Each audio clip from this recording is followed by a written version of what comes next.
Hello friends, before I start telling the stories, please like the video, leave your comment, where are you from and what time are you watching? Also subscribe to the channel, this will really help the channel grow. Thank you all. Now, get comfortable and let's start.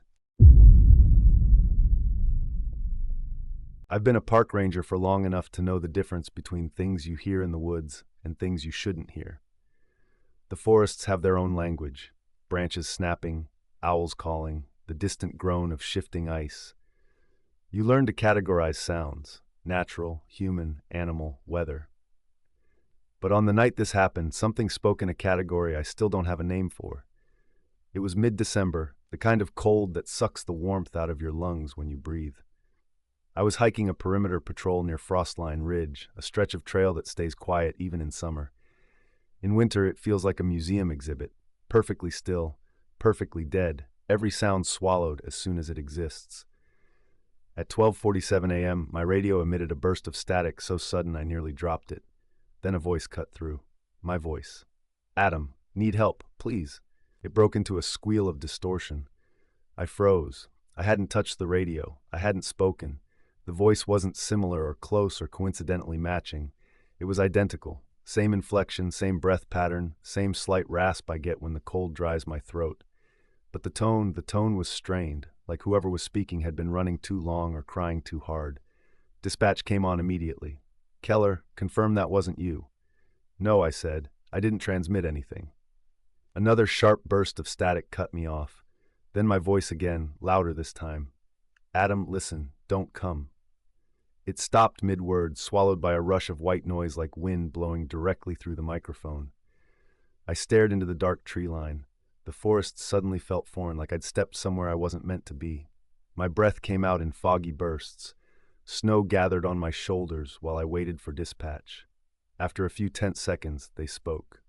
Keller, we're triangulating that signal. Stay put. Great. Standing alone in the middle of a dead forest while something that sounded exactly like me begged for help somewhere nearby. I'd had weird nights in this park before. Shadowy figures spotted by campers, odd lights floating between trees. The time a hiker swore he followed a second version of his wife for 20 minutes before the real one found him. But nothing like this. Finally, dispatch said, signal appears north of you, off trail, roughly 400 meters. Off trail, even better. I flicked on my headlamp, took a deep breath, and stepped into the thicker woods. Snow crunched beneath my boots. Branches brushed my jacket as I pushed deeper, following a faint downhill slope. The forest smelled wrong, damp and metallic like wet iron. The air thickened the way it does before a storm, but the sky above was clear and star-heavy. About 100 meters in, I heard it. My voice, only not through the radio. This time it echoed directly from the trees. Adam, over here. I stopped so fast my knee popped. The voice wasn't directional. It sounded like it came from everywhere at once. Behind me, ahead of me, above me. It wasn't yelling. It wasn't panicking. It was whispering urgently, the way you whisper to someone hiding next to you in the dark. Don't leave me here, please. My throat tightened. Every instinct screamed to turn back. But I kept going because that's what rangers do. We help. Even when the thing asking for help sounds like it crawled out of our nightmares, wearing our voice like a mask. The deeper I went, the more wrong the forest felt. The snow on the ground had no animal tracks at all. Usually at night you see rabbit hops or fox trails winding between stumps. But the snow here was perfectly smooth, untouched, except for one strange detail. There were human footprints occasionally visible, just a single set, appearing for 2 or 3 steps and then stopping abruptly, like the walker simply lifted off the ground mid-stride. They looked like my boot tread. I knelt next to one. The imprint was deep, too deep, like whoever left it weighed twice what I did. My radio crackled again. This time the voice wasn't begging. It was whispering very softly, very close. Adam, almost here. The hair on my neck rose. I spun around, scanning the trees with my flashlight. Nothing moved. No snow fell. The forest felt like it was holding its breath. Another sound drifted in. A second voice. My voice again. But this one sounded like it was coming from my left, farther away. Help me, please. Adam, hurry. Cold. Lost. Multiple versions of me calling from different distances overlapping like a broken echo. My heart hammered so hard I felt it in my teeth.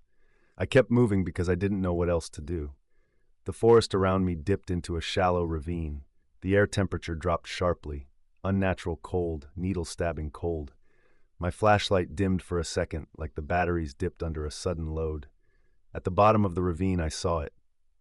A shape standing between two pines. It looked like me, at least from the shoulders up. But the proportions were off, too tall, the neck too long, the head tilted at an angle no human neck should manage. Its clothing looked like a blurred imitation of my uniform, as if someone had tried to sketch it from memory. It didn't move, didn't blink, didn't breathe. I couldn't speak, couldn't think. The shape lifted one arm and beckoned, a jerky movement like it wasn't used to controlling limbs. "Adam," it whispered in my exact voice, but without breath behind it, like someone copying speech without lungs. "Come, help me." I stumbled backward. My radio exploded with static, drowning out every thought in my head. Through the distortion, I heard a different voice, my real dispatch officer, shouting frantically, "Keller, get out of there! The signal is coming from your location," meaning whatever I was staring at was transmitting the calls, meaning it wanted me closer. The creature, or the thing wearing me, twitched its head sharply, like it heard dispatch too. Its mouth opened slowly, far too wide, stretching like softened wax. No teeth inside, just darkness. Then it imitated a scream. Not a real scream, but a recording of one, flat, metallic, the sound of human suffering played through broken speakers. It lunged forward with impossible speed, covering 10 feet in a blink. I ran. I don't remember most of it. Branches snapped against my face. Snow exploded beneath my boots. Behind me, the thing crashed through trees with the weight of something much bigger than a man. It kept repeating my name, sometimes calm, sometimes screaming it, sometimes whispering it directly next to my ear, even though it was behind me. I don't know how I made it back to the trail. The moment my boots hit the packed snow of the marked path, everything stopped. The forest went dead still.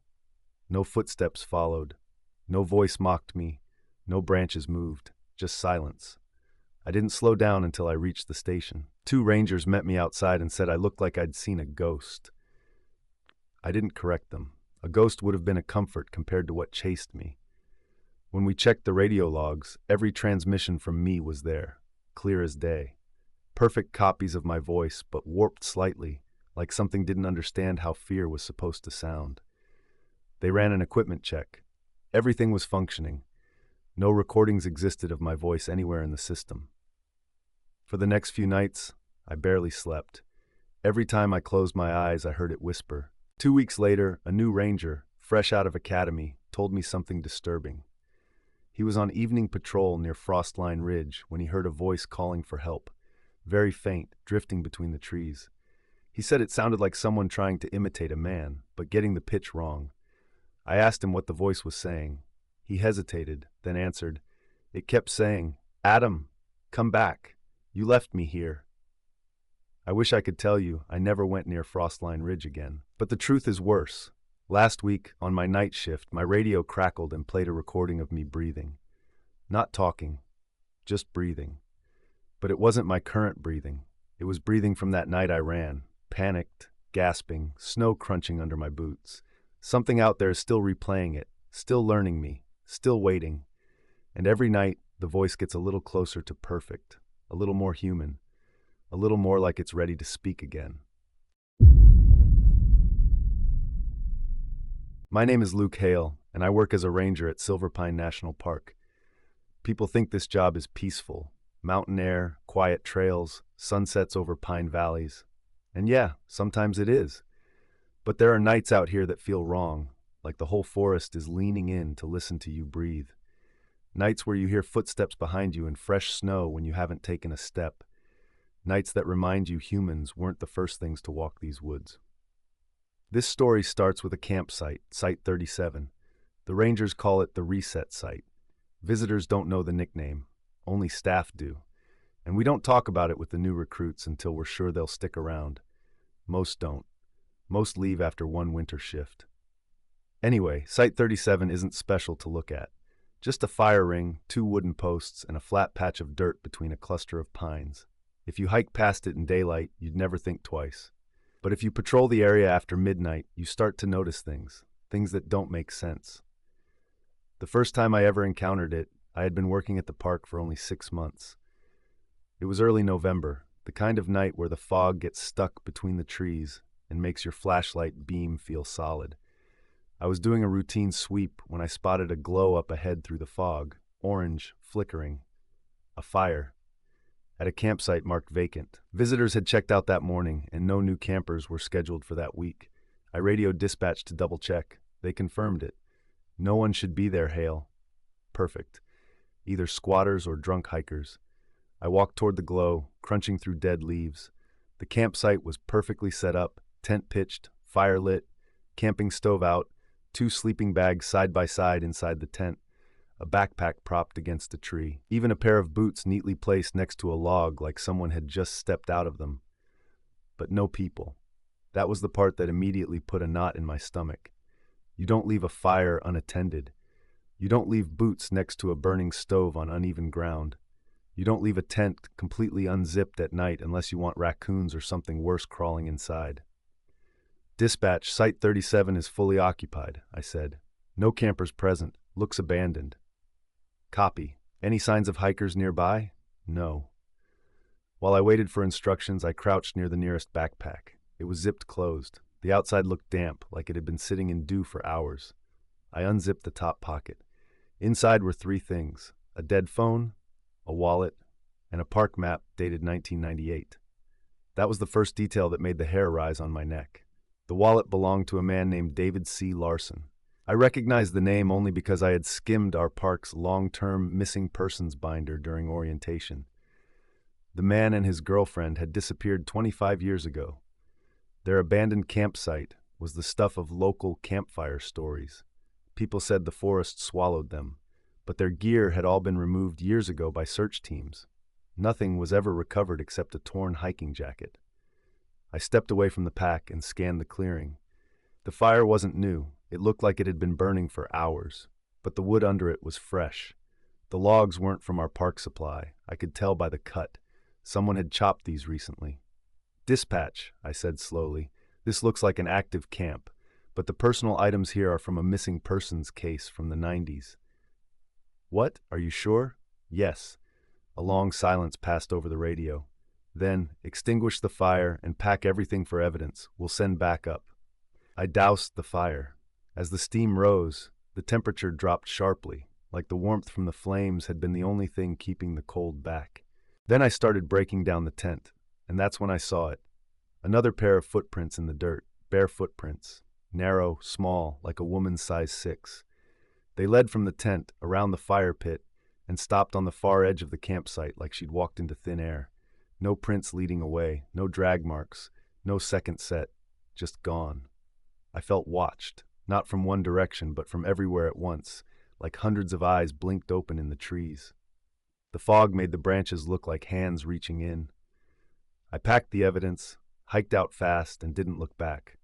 I told myself it was squatters recreating an old missing person scene, something sick like that. But the next night proved me wrong, because when we went back to process the site, it was completely empty. Tent gone, sleeping bags gone, boots gone.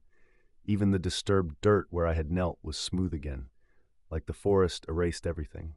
We chalked it up to someone coming back for their gear, maybe someone watching me the night before. But then it happened again and again. Every night at or shortly after 12:13 a.m., Site 37 would reset.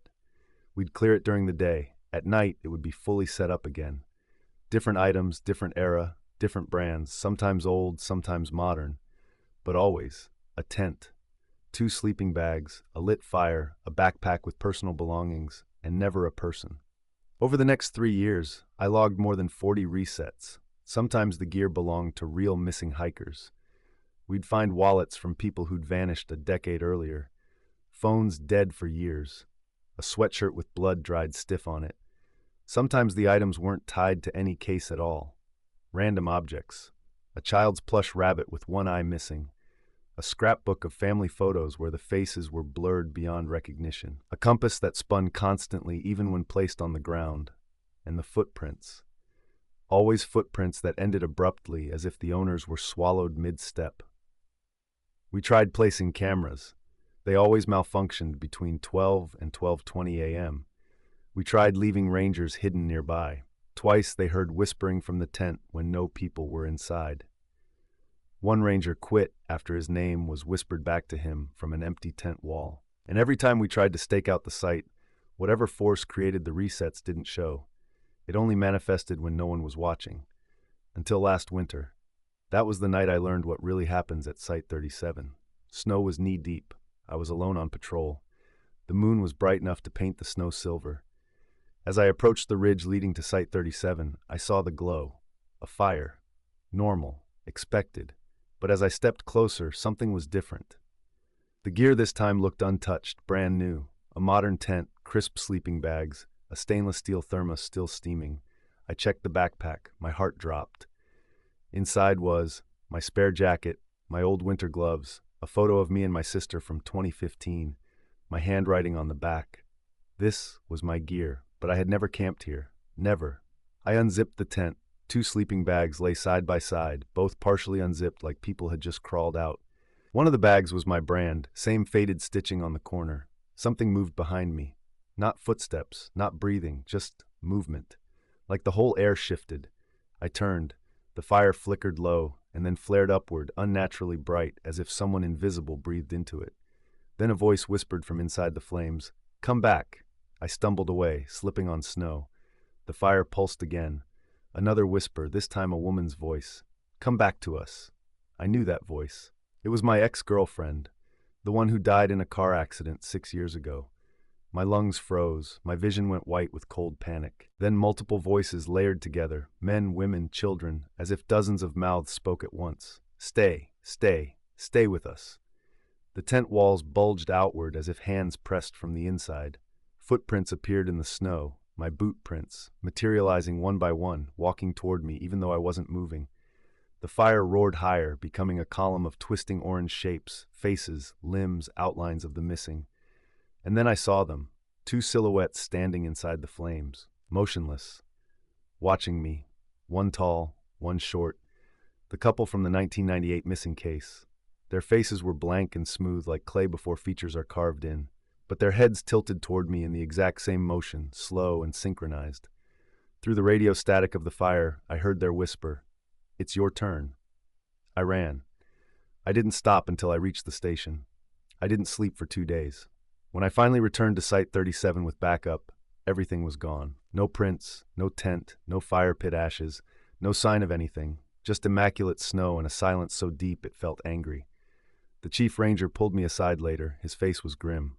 "Hale," he said, "you're not the first ranger Site 37 has chosen, but you're the first it tried to mimic." "Mimic?" I asked. He nodded slowly. "Whatever resets that campsite, learns people, their belongings, their memories, their voices. It recreates them piece by piece, and once it finishes a person..." He paused. "It tries to add them. I don't patrol alone anymore, not near Site 37, not at night. But 2 days ago, during a morning sweep, I found something waiting for me at the station door. A Ziploc evidence bag. Inside it, my spare jacket, my gloves, the photo of me and my sister, and a folded note that said, "We still need you for the second sleeping bag, 37, I'm quitting soon. But I know deep down that leaving won't matter. Because whatever resets that campsite isn't tied to a place. It's tied to me now. And one night, maybe next month, maybe next year, I know I'll wake up to something impossible. A fire burning outside my window. A tent pitched neatly in my yard. 2 sleeping bags waiting, one zipped open, one zipped closed."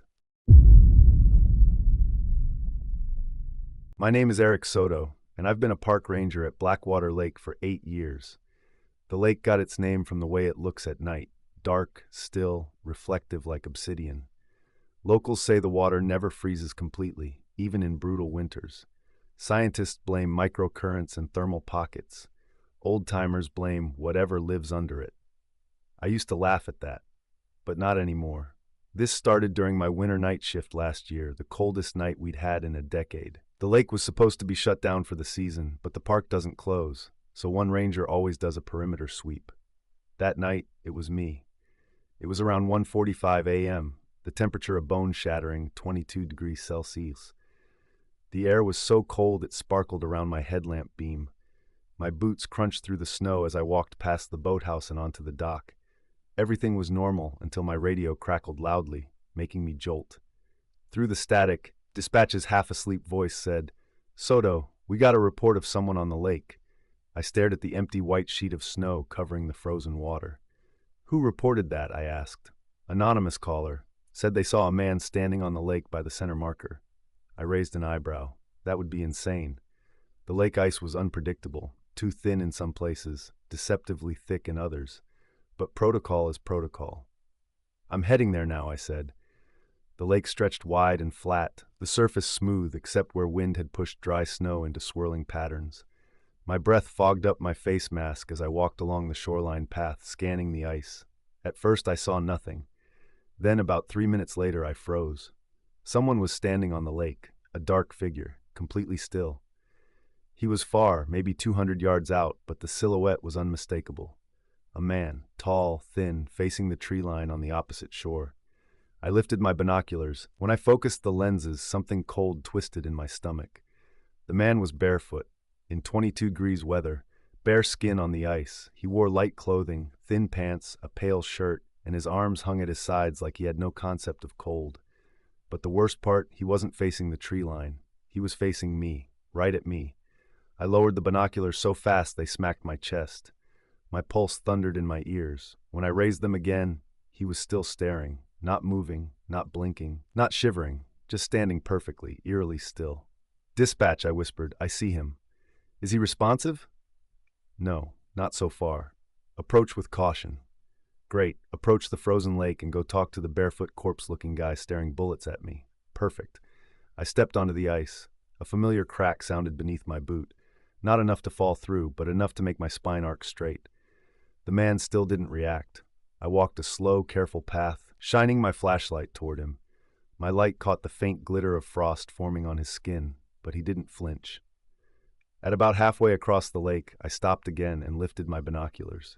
He had moved. Not much, just a few degrees. But his head was now tilted at a strange angle, like he was trying to listen to something beneath the ice. "Sir," I called out, "you need to get off the lake. It's not safe." He didn't respond. He didn't even twitch. I kept walking. When I got within about 60 yards, I lifted my binoculars again and froze. His mouth was open impossibly wide, not stretched, distended, hanging open like the jaw wasn't attached right. His eyes were pure white, no pupils. Frost clung to his eyelashes, but he wasn't breathing fog. No condensation. Nothing. "Sir?" Nothing. A faint sound rose through the ice, a low, distant creaking from deep below, like something massive shifting. I removed my foot instinctively. The ice groaned under me. Then the man slowly, very slowly, lifted his arm and pointed at the ice beneath me. Not ahead. Not behind. Directly beneath me. "Dispatch." My voice cracked. "I think the ice is unstable." "Then get back immediately." But I didn't move, because the man on the lake lowered his arm and then pointed at the shoreline behind me, like he was telling me something was behind me. I spun around. Nothing. Just the faint shape of the tree line, my footprints trailing across white snow, and the weak glow of my parked truck's headlights in the distance. When I turned back to the man, he was closer, at least 30 yards closer, but I hadn't heard any steps. No cracks, no scraping, no movement. He was just nearer. Same posture, same open mouth, same white eyes. I staggered back, breath fogging wildly. "Dispatch," I whispered urgently. "He's moving fast, but I'm not hearing footsteps." "What do you mean, not hearing footsteps?" "I mean, he doesn't make sounds. He just appears." The ice groaned again, louder this time. I took one step backward, then another. The man tilted his head again, sharper, more unnatural than before. The bones in his neck looked wrong, loose, too flexible. Then his jaw snapped shut all at once with a clack that echoed across the frozen lake. Every hair on my body stood straight. I stepped back faster. Suddenly the man's posture changed. He crouched slightly, like a runner about to spring. "Dispatch! Send backup!" I barked. "What's your emergency, Soto?" "He's going to move again. He's preparing to." Before I finished, the man vanished. Gone. Not a blur. Not a fall. Not a sprint. He simply wasn't there. The lake went silent. Nothing moved. Nothing breathed. I felt the ice beneath me vibrate softly, just once, like something large brushing against the underside of it. Then a whisper drifted behind me. "Eric." My knees buckled. I spun so violently I nearly collapsed.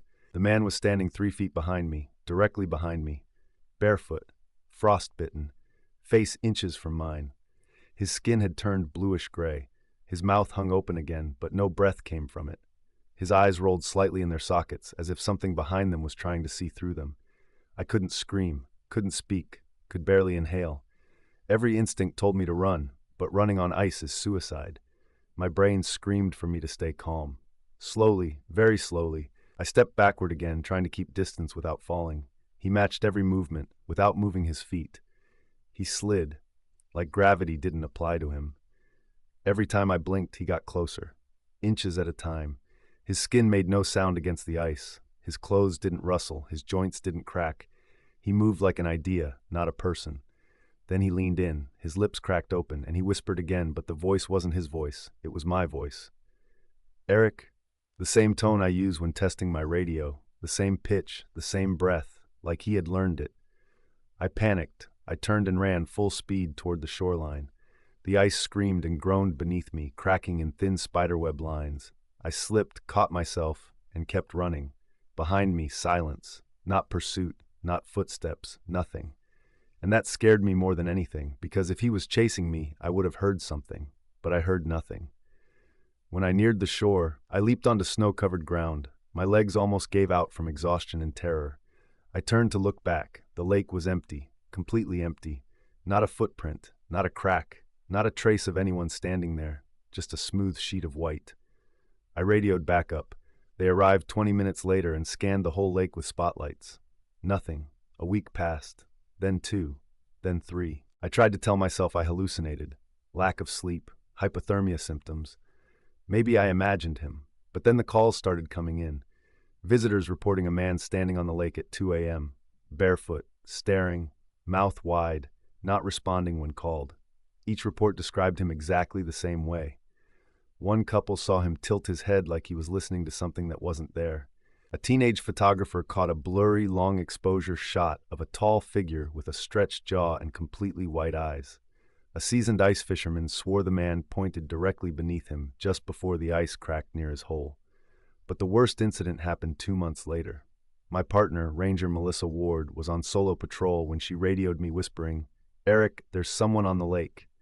My heart stopped. "Where?" I asked. "Center marker." "Describe him." Her voice trembled. "He's barefoot."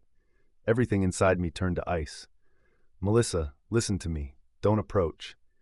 The radio cut out. Static. Just static. I sprinted to the lake so fast I threw up halfway down the trail. When I reached the shoreline, I saw Melissa kneeling on the ice, crying, flashlight on the ground beside her. She wasn't looking at me. She was staring dead center at the lake, at the man, standing there, mouth open, eyes white, pointing at her. I dragged her off the ice and radioed for help. She sobbed the whole time, saying the same thing over and over. "He told me my name, he told me my name. He didn't have a voice, but he said my name." Melissa refuses to take night shifts anymore. Since then, the sighting reports have increased.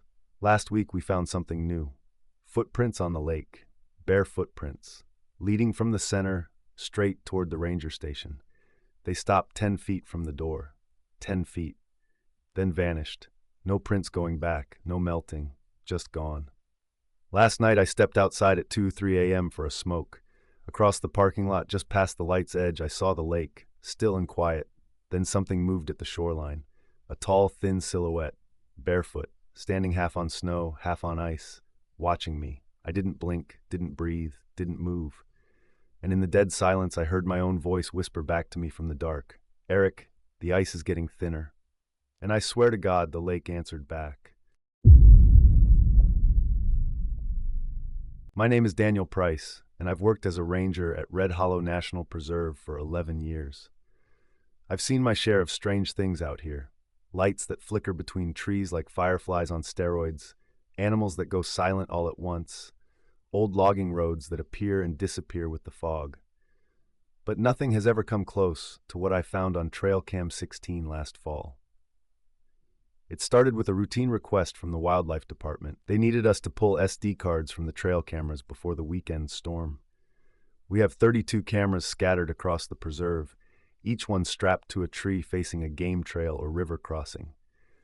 They record animals mostly, sometimes trespassers, sometimes things we can't classify. The cameras along North Ridge always made me uneasy.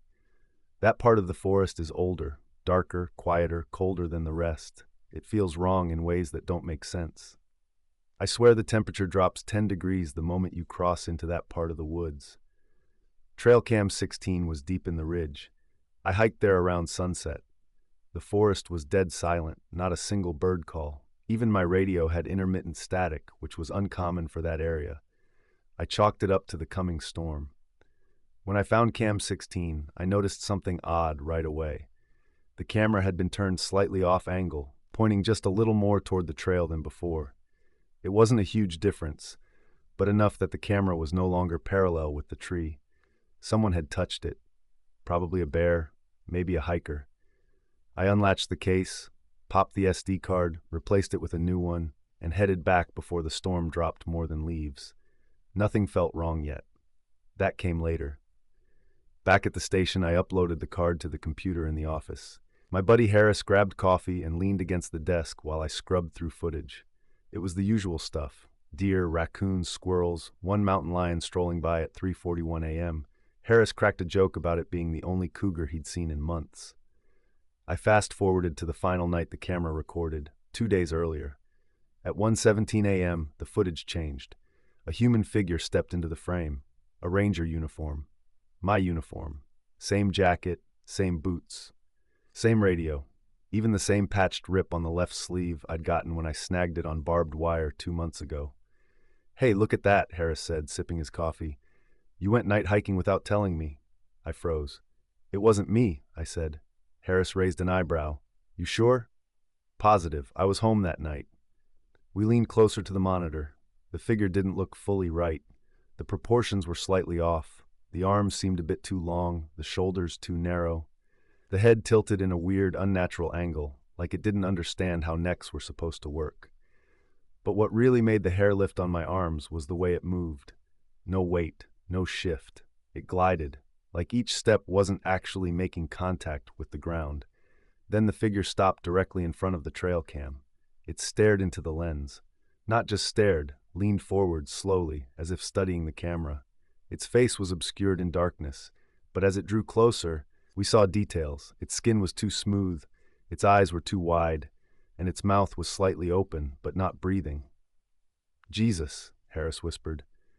"What the hell happened to your face?" "That isn't me," I said again, feeling my voice thin out. The figure raised its right hand and touched the camera. The screen shook slightly as the fingers pressed against the lens, leaving faint smears. Not fingerprints, just smears, like the skin wasn't textured. Then the figure spoke, but its mouth didn't move. My voice came out. "Daniel, you're late." I stood up so fast my chair fell. The audio was perfect, my pitch, my tone, my cadence, but the words, I never said them. And the way the voice sounded, empty, like someone took my voice and hollowed it out, leaving only the shell. The creature stepped back. Then, without warning, it snapped its head toward the right side of the camera at an unnatural speed, like a glitch in a video game. It stared off screen for 5 full seconds. Then, it vanished. Not walked away. Vanished. One frame it was there. The next frame it wasn't. No movement between, no blur, just gone. Harris slowly put down his coffee. "We need to tell the chief." We did. Chief Merrill watched the footage 3 times. Then he scrubbed backward and forward, checking timestamps, analyzing frames, zooming in. "This is corrupted," he said. "Glitching." "Glitches don't imitate my voice," I said. He ignored me. "We'll replace the camera. Keep quiet about this." He dismissed us, but his face was pale. Later that night, I dreamed of walking through North Ridge with fog curling around my boots. I heard static behind me, like radio interference. When I turned, something wearing my uniform stood there, just staring. I woke up gasping. The next morning, Harris found me before my shift. "You need to see something," he said. He pulled me into the storage room where he kept the trail camera backups. He had watched the footage from other cameras near North Ridge. Trail Cam 14, Trail Cam 15, Trail Cam 18, all captured the same impossible thing. Me, or something wearing me. The figure had appeared on each camera over the last month, always between 1 a.m. and 3 a.m., always moving through the forest in gliding steps. Sometimes it looked up at the camera, sometimes it just drifted past. but each time it appeared, its shape looked slightly more human, more refined, more correct, like it was learning. Trail Cam 18 caught the clearest version. At 2:09 a.m., the figure stepped into view. It jumped forward in a glitch-like movement, closer to the camera than it should have been possible in one frame. And this time its face looked exactly like mine. But its eyes weren't mine. They were too bright, too reflective, like something inside was shining through them. It smiled, with my teeth, my lips, my dimple. Then in my voice, it whispered, "Where were you last night?" I felt my stomach drop. Harris fast-forwarded until the footage distorted, static, rolling lines. Then a final frame flickered on screen. A single still shot, the creature's face filling the whole frame. But the mouth was stretched wide open, far wider than human anatomy allowed, as if something massive inside was pushing outward. The throat behind it wasn't a throat at all, just blackness. No tongue, no teeth, no end, a hollow tunnel. And in faint audio, barely audible above static, we heard something whisper behind the voice that sounded like mine. "Almost ready." I felt weak. Harris whispered, "Ready for what?" We got our answer faster than we wanted. 3 nights later, around 2:30 a.m., I was patrolling the West Ridge when my radio crackled sharply. Then, "Daniel, stay still," my own voice. From behind me, I spun around, flashlight shaking in my hand. No one, just trees. Darkness, silence. Then a faint rustle. Branches shifting. Snow dropping from a high limb. I swung my light upward. Something was clinging to the side of a tree. Same uniform, same boots, same jacket, but its limbs bent wrong. Its spine curved in impossible angles. Its head hung upside down, looking at me with my own face, just distorted slightly, like a reflection on rippling water. It dropped silently to the ground, stood upright, tilted its head, and stepped toward me. No sound, no footprints, no breath. "Daniel," it whispered in my exact voice, "you left me in the woods." My blood ran icy. I raised my radio. "Dispatch, I need backup, now." The creature moved closer. "Stop," it said, mimicking my command voice. "Don't do that." I stepped back. The snow crunched under my boots, but under its boots, nothing. It kept coming. "Let me show you what you forgot," it whispered. I turned and ran, full sprint, toward the main trail. Branches slashed my arms as I tore through the underbrush. My radio blared again, my own voice calling my name in distorted tones. "Daniel, Daniel, Daniel." Close behind. Too close. I could hear it gliding through snow like a sled being pulled. I burst onto the main path just as 2 rangers ran toward me with flashlights and rifles. The creature stopped at the tree line, just stood there, staring. The other rangers shined their lights on it, and it melted backward, not walked, not ran. Just sank into the shadows like ink dissolving in water. It was gone in seconds. We combed the woods. Nothing. No tracks. No sign of anyone. But the next morning, something was waiting at my locker. An SD card, unlabeled. Inside was footage from a trail cam we don't own. The angle was from behind me, deep in the trees, recording me running, screaming for help. Recorded by something following right behind me. At the very end of the video, the camera holder turned it toward its own face for 1 second. My face. Except smiling. Too wide, too still, and with the wrong eyes. The file ended with a whisper. Not my voice, not human. "Now I know you." I turned in my badge 2 days later. But last week, while walking to my car at 2 a.m., I heard static crackle from the woods behind the station. Then a voice, my voice said softly, "Daniel, the cameras are watching you now." I don't patrol anymore. Hell, I barely sleep. Because every time I walk past a window, I catch a glimpse of movement behind me. A shadow with my outline, a face that's almost mine, almost, and getting closer every night. My name is Ryan Morrow, and last year I was assigned to the oldest structure in Pine Bend National Forest, Lookout Tower 9. No one wanted that post. Not because it was far from base, not because the stairs were old enough to creak like brittle bones, and not because the cabin at the top felt like standing inside a coffin on stilts. Rangers avoid Tower 9 because of what people have heard coming from it over the years. Screams. No one ever agreed on what kind. Sometimes human, sometimes animal, sometimes both.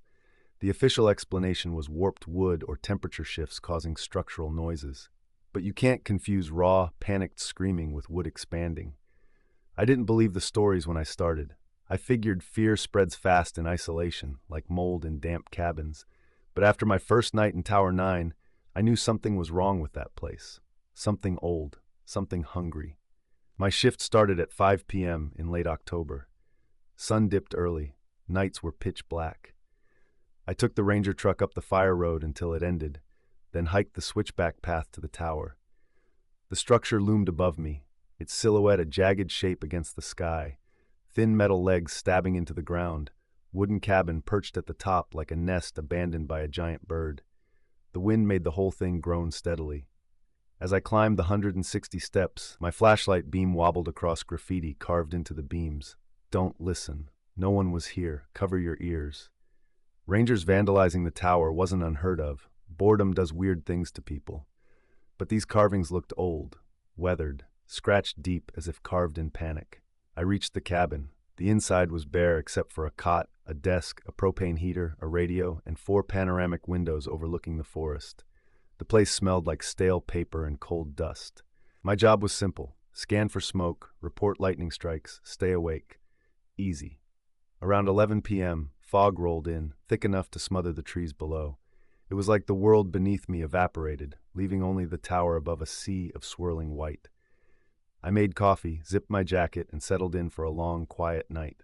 At 12:14 a.m., the first scream came. It erupted from somewhere below the tower, loud, echoing up the metal frame. I jolted upright, nearly spilling my coffee. It wasn't human. It wasn't animal. It sounded like something trying to imitate both, a deep, guttural howl twisted into a desperate, high-pitched shriek. My entire body went cold. I leaned toward the window. Nothing but fog. "Base, this is Tower 9, I said into the radio. I just heard a scream below me. Possible injured hiker. Base crackled in through static. "Copy, Tower 9. Any visual?" "No. Fog's thick." "Stay put, Morrow. We'll dispatch a team at dawn." Dawn. That was 7 hours away. I scanned the fog-shrouded ground again, but the scream didn't repeat. After 20 minutes of silence, I tried to convince myself it was a fox or mountain lion. They can make horrifying noises, but it didn't sound like either. It sounded deliberate, like someone wanted me to hear it. At 1:33 a.m., the second scream came. This one was inside the tower. It echoed down the stairwell, vibrating every metal bolt. I grabbed my flashlight with shaking hands and stepped onto the landing platform. "Hello?" I called down. Silence. The fog below shifted like something moved through it. The entire staircase was swallowed in thick mist, making it look endless, like stepping down would drop me into nothing. I backed into the cabin and shut the door. I locked it, something I had never done in any tower. My radio crackled. "Morrow," a voice whispered, barely audible. It wasn't anyone from base. It was too quiet, too breathy, too close. "Morrow, come down." I froze. Whatever it was on the tower. The radio hissed louder. "Come down, please." I stepped back from the radio like it might leap at me. I checked the frequency, still on the Ranger channel, but no call sign displayed. Knowing the voice wasn't real didn't help. It had my name. It knew I was alone. It was trying to lure me down the stairs.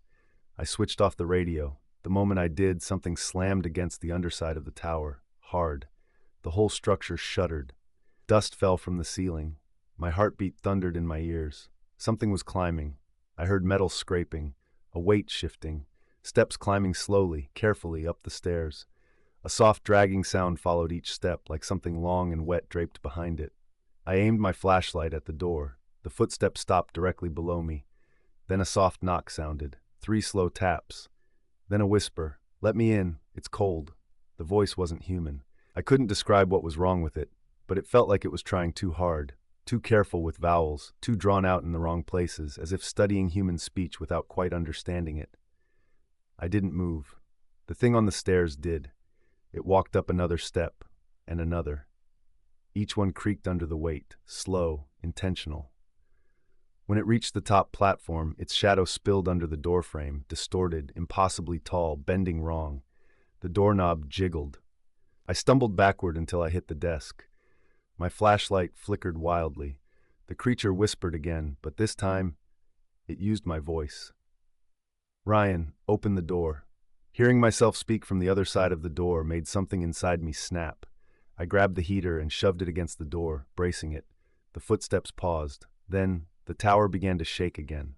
Not violently, slowly, like something heavy walked around the perimeter outside. I could hear it testing the wooden planks, circling. trying to find a way in. It stopped outside the window behind me. For a moment, the fog thinned, and I saw it, a tall, pale figure pressed against the glass. Its face stretched unnaturally long, eyes reflective like an animal caught in headlights, mouth open just a slit, but wide enough to show teeth that didn't look human. It had no expression, no emotion, just a single intention: study me. The instant my flashlight beam touched it, the figure snapped its head away so fast the motion blurred, then dissolved into the fog like it had never been there. For 3 hours, the creature circled the tower. Sometimes it whispered, sometimes it scraped its claws, or fingers, or whatever it had, along the metal stilts. Sometimes it mimicked the scream I heard earlier, but wrong, too sharp, too forced. At one point, I swear I heard it inside the walls. Dawn couldn't come fast enough.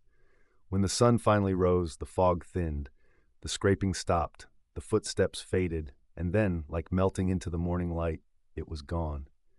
Base arrived at 7 a.m.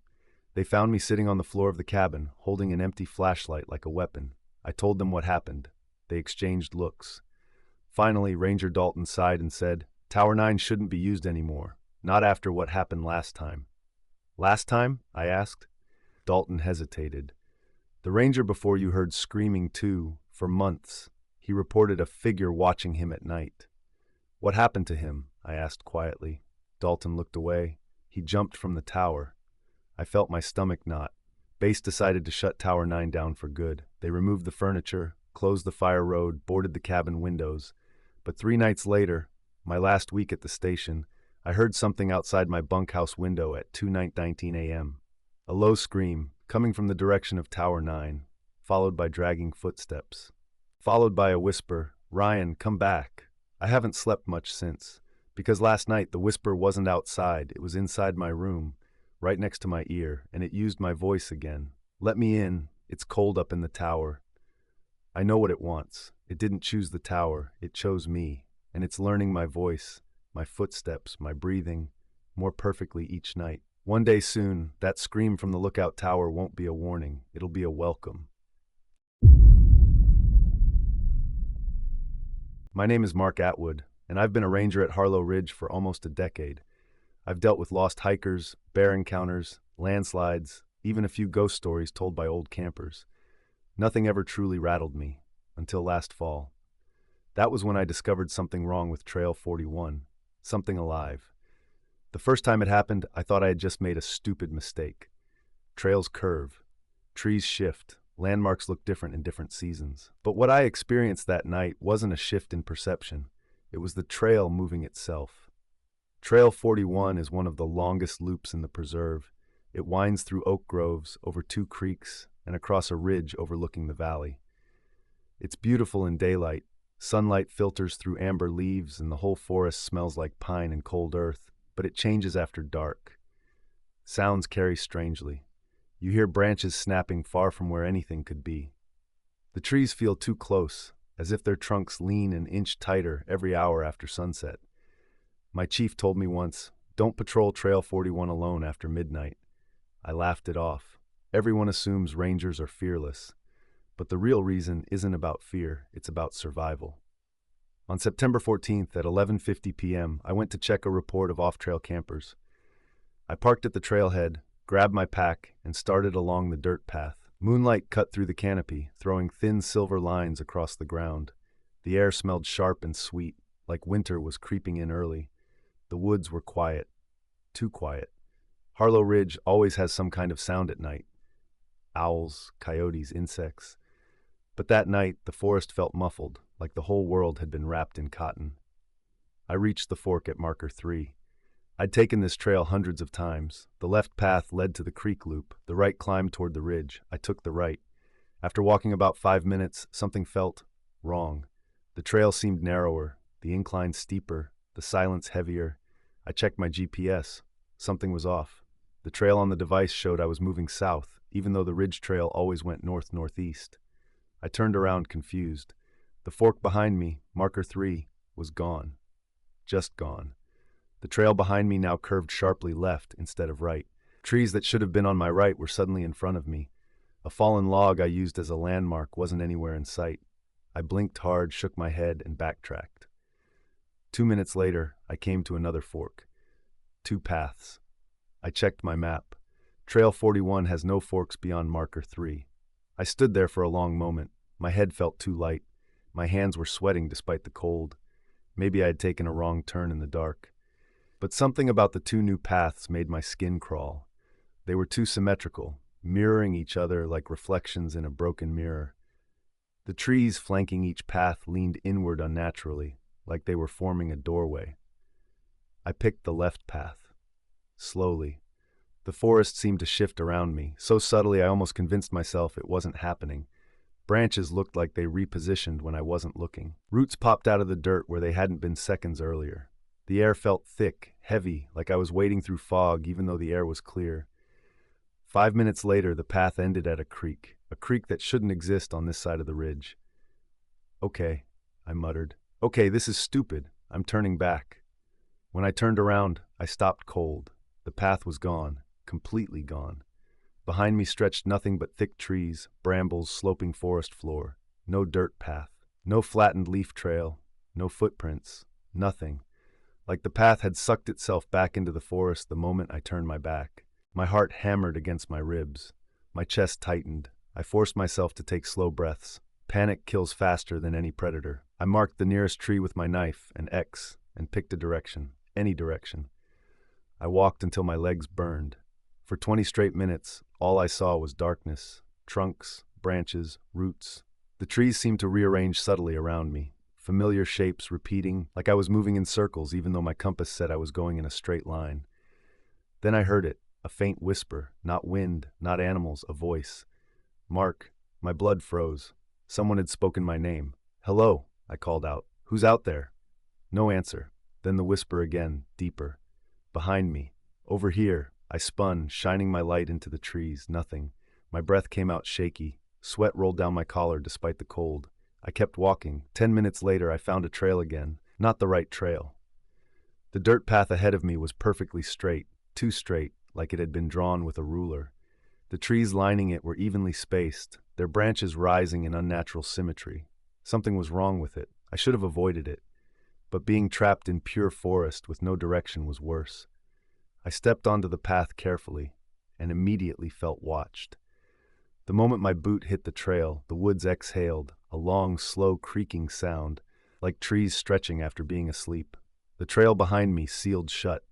Branches shifted, dropping into place like a curtain falling. In seconds, the entrance of the path was hidden behind vines and leaves.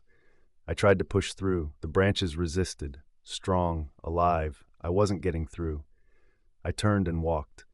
Every few steps, the trail twisted subtly beneath my feet, like it was adjusting, redirecting. My flashlight flickered. My radio hissed like something was breathing into it. Then voices began whispering from the forest on either side of the trail. Here, don't leave. Still hungry. Still watching. I tried my radio again. Base, this is Atwood. I need help. I'm trapped off trail. Something's wrong with... Static drowned me out.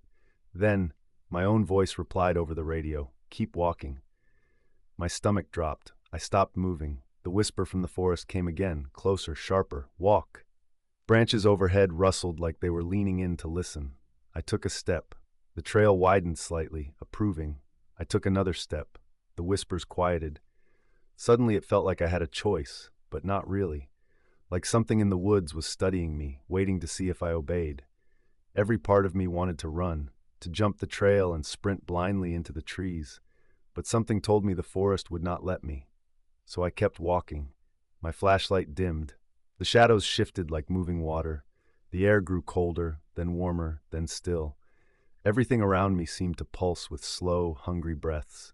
Then the trail opened into a clearing. At the center was marker 3. The real marker 3. The fork. The original fork. Back where I should have been an hour ago, but something was off. The 2 paths stretching from marker 3 were wrong. Too dark, too quiet, neither matched the real map. A faint whisper drifted from the left path. Mark, come this way. Another voice, my voice, came from the right path.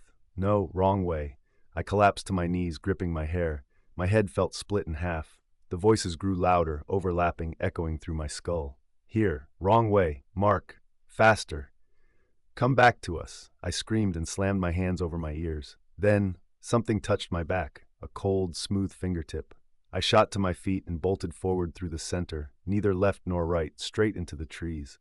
Branches slapped my face, roots tripped my feet, but I pushed through until I burst through a thicket and landed on the actual ridge trail. The real one. My knees buckled, my lungs burned. I shined my light around wildly. Everything looked normal. I ran the entire way back to the truck. When I reported what happened, the chief stared at me long and hard. He finally said, "You should have never been alone on Trail 41. It doesn't like when people walk it by themselves." I asked him what that meant. He didn't answer. But as he turned away, he muttered, "That trail was cut through land that wasn't meant to be crossed. Some paths aren't supposed to exist. They lead where things don't want to be disturbed." I haven't patrolled Trail 41 at night since, but hikers still report strange sightings. Some swear the trail fork moves. Some swear they walked in circles for hours, even though their GPS showed a straight path. Some swear the forest whispered their names. Last week, someone reported seeing me deep in the woods, walking alone, except I wasn't on duty. I was home. When I investigated the next day, I found fresh footprints at Marker 3. My boot treads, except the stride was too long, twice as long as I could possibly step, and the prints led into a direction where no trail exists, a direction I will never step into again, because I know what waits in that forest. The trail doesn't change direction because it's confusing. It changes direction because it's deciding where to take you, and once it chooses you, it doesn't want to give you back. My name is Colin Darrow, and for most of my life I've worked in mountain parks where winter feels less like a season and more like a living presence. Snow changes everything. Sounds travel differently, shapes look wrong, things feel closer than they are. But nothing prepared me for what I found 2 winters ago. Something that should not exist. Something I still see sometimes when the first snow falls and the wind goes silent. I'm telling this from memory, but I swear everything I'm about to say happened exactly the way I remember it. It was mid-December, and I had been assigned to a remote section of Pinefall Ridge to monitor avalanche risk. Access was limited. No roads, no cabins, no camps. Just a frozen valley surrounded by old spruce trees that looked like they were holding up the sky. The snow was knee-deep in most places, waist-deep where wind patterns piled it up. I'd been doing this job long enough to respect winter, but I'd never been afraid of it. That changed on the 7th day of my shift. I was traveling the valley floor around dusk when I saw a light between the trees. A warm light, not the sharp white of my headlamp or the cold blue reflection of moon on snow. This was orange, flickering, unmistakably coming from fire. I stopped dead. There shouldn't have been anyone out there. No one had permits. No one had reason to be. And even if someone wanted to be stupid enough to winter camp illegally, they wouldn't hike 12 miles off trail through deep snow just to do it. I radioed base to ask if anyone had been assigned to the valley. They said no. But the fire was there, glowing softly between the drifts. I approached slowly. The cold around me felt heavier somehow, like the temperature dropped further the closer I got. At first I thought the light must have been reflecting off a snowbank, but as I pushed through the last line of trees, I froze. There was a cabin in the valley, a small wooden structure with a pitched roof heavy with snow, smoke curling from a stone chimney, and lantern light glowing warmly through frost-coated windows.